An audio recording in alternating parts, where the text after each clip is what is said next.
That's awesome. So David, the stage is yours. Thanks, Paul. Thank you, guys. So it's great to be back in Krakow. This is my third time here, my third Bitspiration, and somehow I've managed to find some energy from the deep, dark caverns of my body to figure out how to stand up here for an hour.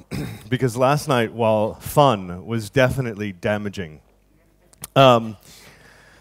I've given a lot of presentations now to startups, and most people know that I talk a lot about talent. And you know, this presentation, talent acquisition, success or failure, all depends on your people. I think the title sucks. It's like really, really boring and lame.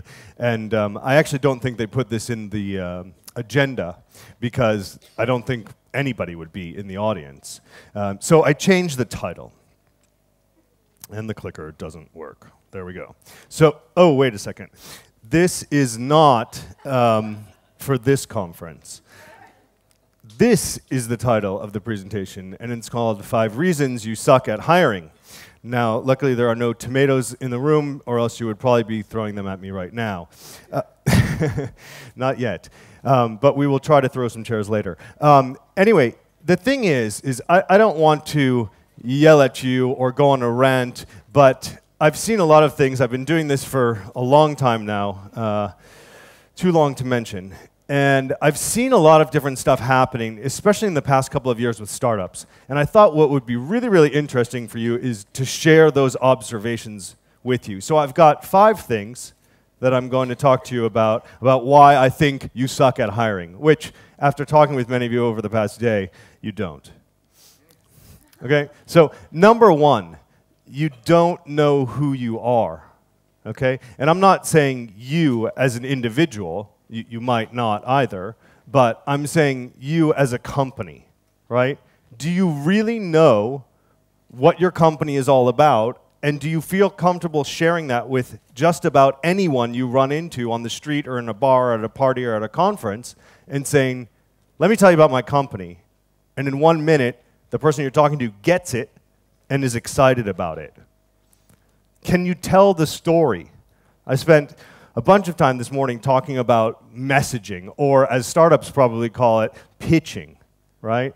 Not only do you have to pitch your startup to investors, but you have to pitch your startup to potential candidates. And everyone, believe it or not, is a potential candidate. Because at some point in time, anybody might be right for your company, right? So you want to sell this story to them. And in order to do that, you have to build it, you have to understand it. You all know Zappos probably because it's been in the press many, many, many, many, many times. The founder of Zappos is a very inspirational speaker. But one of the things that I find impressive about Zappos as a company is that in their values, which most people don't talk about, certainly at startups, most people think that there's something that you put on a coffee cup, which is not very cool. If you do, sorry for you. But at Zappos, you don't even have to see the list to know that that wow customer service is the first thing, because it's widely, widely known for that. So the question about building your story is how do you build those values into your story and messaging so that people know what it is? Okay? Also, what do people think of your company when they think about what is it like to work there, right? Some people have seen this picture before. Some people have sat in those chairs before. It's at Google in Zurich. It's a beautiful room, right? And it's very comfortable. And there's actually nice music playing in the background as well. But to me, that's not the culture of the company. That's great marketing, right? And it's fun to go there once in a while. I didn't work in that office, but I can tell you that if I did, I probably wouldn't have time to go there every day, every week, or every month, okay? But it's nice, right? And it certainly makes people say, wow, that's cool, I want to be there, right? But let me show you something that I think better illustrates culture. So I walked into a local startup's office yesterday and had to use the toilet. And this is the first thing that I saw. And so I stood there laughing for a minute or two and took a picture. and came back out and talked to this guy who I'll bring up on the stage later, and I said, "That's awesome. It's so funny." And his response to me, "It solved the problem." and then I said, "Don't go any further than that." Okay? But now you're saying, okay, it's funny, right? But why? What's happening? No, go away. Loading photos, shit. What the fuck? Why does that happen? Okay. Whew. Okay, but why is that cultural, right? What does that have anything to do with culture? Well, I'll tell you, because the company, which is Brainly, by the way, it's a fun company, right? And you get that impression when you first start talking to the guys, when you walk into the office, when you're having discussions, when you're in a meeting. And yesterday, when I was doing a small presentation to the company, the whole company, we were laughing the whole time. Right? It was fun. It was a fun company. That's the culture that, you feel that and you say, I want to be in a place like that, if you like having fun. Okay? So that's what I think about. Okay? So the second thing is, you don't know what you want. This drives me crazy because people call me all the time and say, David, can you help us recruit? Right? And it's a developer, it's a marketer, it's a vice president of I don't know what, and all the job descriptions look the same, right? They pirated them from somebody else's crappy job description, okay? But you have to think about what it is you really want. First of all, as a startup, every single hire you're making is critical, right? You don't want to hire shitty people. I don't think any of you do. But every single one is critical, so do you really know what it is you want? Do you know what you want the person to do? Can you answer the question, what will this person have achieved in the next 12 months? Okay? Ask yourself that. I don't think that you do. Instead, you want to hire these guys without the axe, okay? Because they look like they fit in your startup, right? Well, not here, but come to Paris. Everybody looks like that. Okay, but what you really want to do is you want to surround yourself with great people, right? When I talk about Google and culture and hiring at Google, we always talk about the best people, and Everest is always an example because that's what it felt like recruiting there. Is the person had to have climbed Mount Everest without oxygen, and that was the hiring criteria or one of them. But that's really what you want, okay? And you have to go out and get it. But most of you, I think, are getting this, okay? Which if you can't read it, it says universal monkey. Okay? But you can't, universal monkeys also are difficult to find. Okay? Lots of people ask me for what I call the five-legged sheep. You have to figure it out, what is the highest priority on your list? What's the most important thing that you want to have? Okay? So I propose to you this guy, the honey badger. Do you know about the honey badger? You know about the honey badger. Sorry?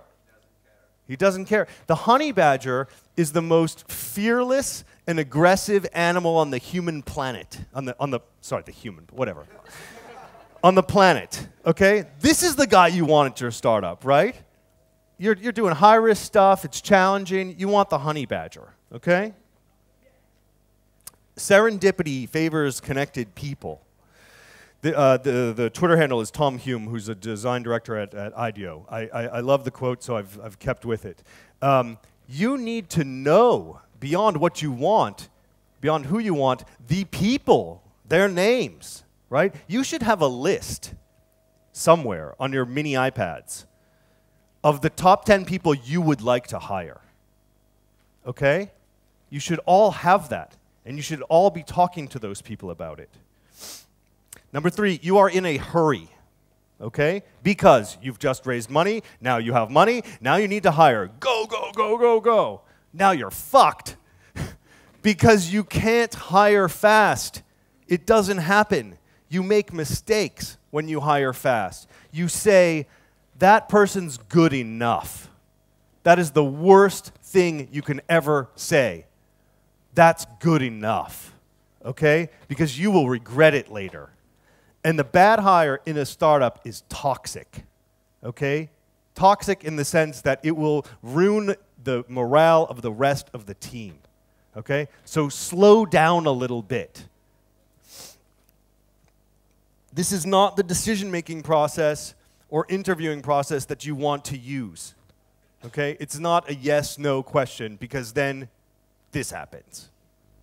Okay? Why do I have a guy water skiing? Because you need to spend time with the candidates. I had a really fortunate experience to work for an American company that nobody's probably ever heard of, called Trilogy. It doesn't exist in Europe anymore. By far, we had the best recruiting system, process, whatever, that I've ever seen.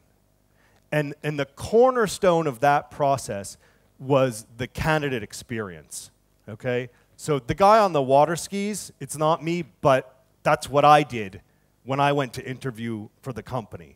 They took me out on the boat and took me water skiing on the lake, okay? Now again, that's a little like the massage tank. That was probably the last time I went water skiing, right? But that's not the point. The point is that they knew, and then we knew, what every candidate wanted to do when they were there visiting the company, not just on a professional side, so that they could tailor the interviews and the evaluation process by having the people speak with people that they would be interested in talking to, and talking to about subjects that they were passionate about, but on the personal side. For every candidate, we knew their personal desires.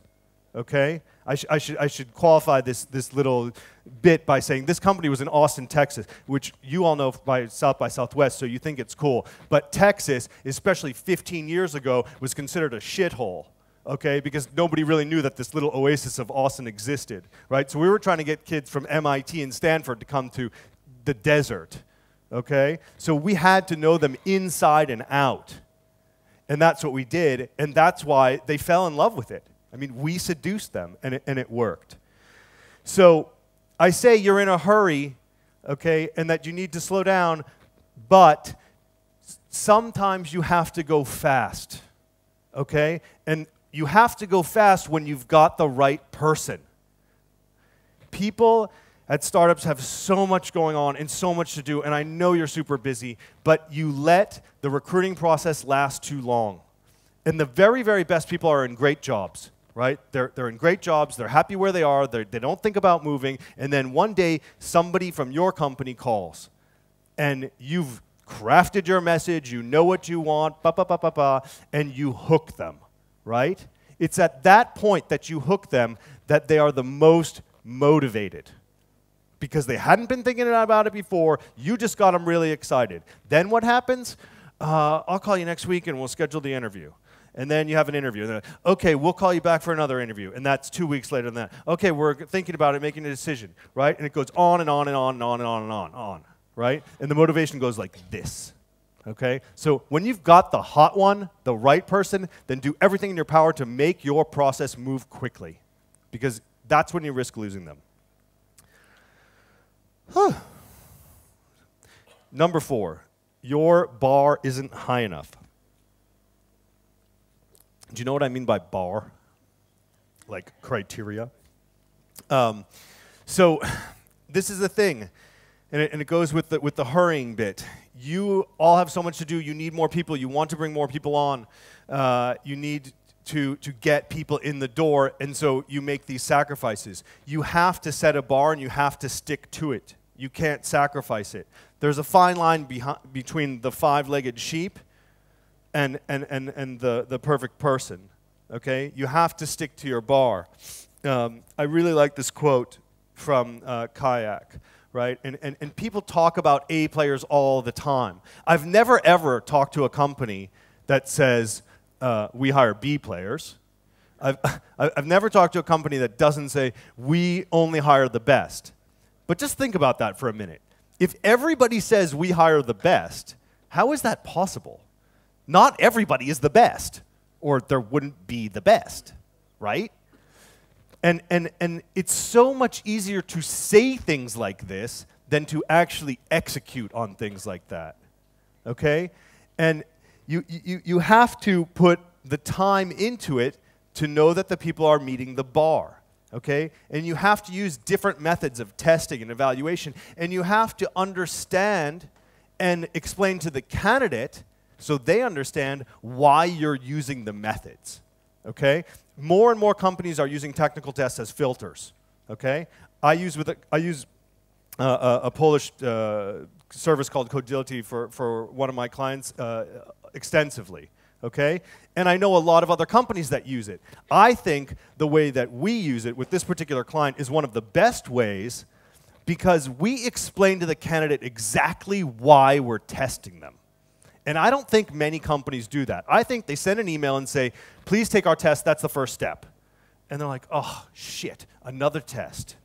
Right? So you've got to make people understand why they're being tested. What are you doing with those tests? Right? What's the purpose of your recruitment process? More and more companies are bringing candidates in for longer amounts of time on site, right, to spend time with the company, which I think is a phenomenal practice. I think it's great.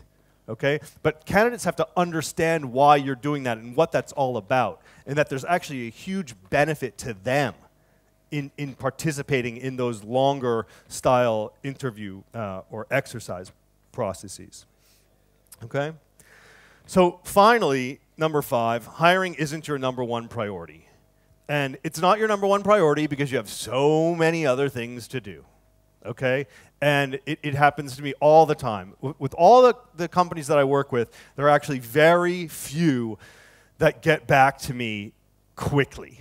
Right? And of course, everybody gets frustrated about that, but it's normal, it's natural, it's life, it's business. But I always ask myself, there's this one guy I work with, right? He's a very, very senior guy and does a ton of stuff and has massive amount of responsibilities. I always get replies in the day. Always. And I say, if that guy can do it, why can't everybody else? And by the way, just to be fair, I don't do it either. Okay? So I'm not going to be a hypocrite about it. But I do say, you know, if that guy can do it, why can't we all do it? Especially for things like that that are so important so that we can move these people through the recruitment process faster, okay? Or get feedback so that we can adjust the recruitment process and look for something maybe a little bit different, okay? Jim Collins is a business author who's wrote a lot of best-selling business books. And I think, you know, his quote just really summarizes the need for focusing on your people. Because it's this or nothing, right? The best companies are going to be the best companies because they've put this intense focus on their people. Go talk to any investor and ask them about their portfolio and say, what differences do you notice in people in companies which focus on their people versus those that don't? Okay? And one of the things that you will hear is that the ones that focus on the people scale, and the other ones struggle enormously. Okay? And I think that's something that you need to understand and really grasp, that you have to focus on this. I've shown this slide here before, I think in an uglier format. So I found a nicer one. But I love this quote. It's one of my favorites, okay? And I think it sums it all up. It's real, right? I mean, this shit is hard, okay? And if it were easy, you probably wouldn't be doing it. You probably wouldn't be sitting here right now. This is just the way it is. But I found a better one. So let me just tell you about this, okay? And now I'm opening myself up to disaster because pictures are being taken and you can write anything you want. But anyway.